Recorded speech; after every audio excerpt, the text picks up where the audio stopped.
вольт напряжение көрсөтүп атат. Ток көрсөтүп атат. Бирок стартерди кандай деңгээлде бурайт биз билбейбиз го, бул жөн гана напряжение. Вольт эле. Бул жерде ампер бар, холодный запуск деген нерсе бар бул жерде. Биз ошол жерден текшеришибиз керек. Мисалы мен бул тумблерду бассам ошол жердеги. Бизде 10-го 3 вольт деген напряжение көрсөтүп атат мына. Мунун ичи ысыйт. Isый турган элемент бар. Бул ысый турган элементти бул тумблерду койгон, атайы койгон. Не үчүн?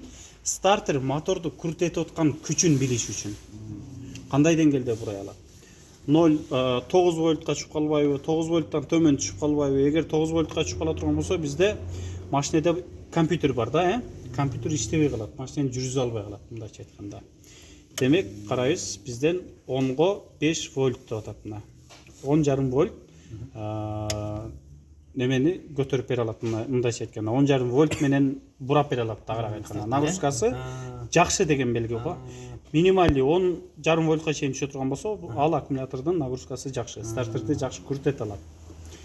Эгерде ал 8ге түшүп кала турган болсо, уже жайдын күнү эптеп айдасаң болот деген белги.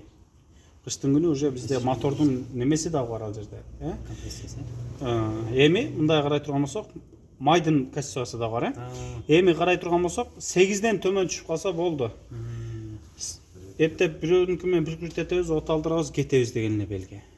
Аккумулятор уже брак деген нерсени түшүндүрөт го.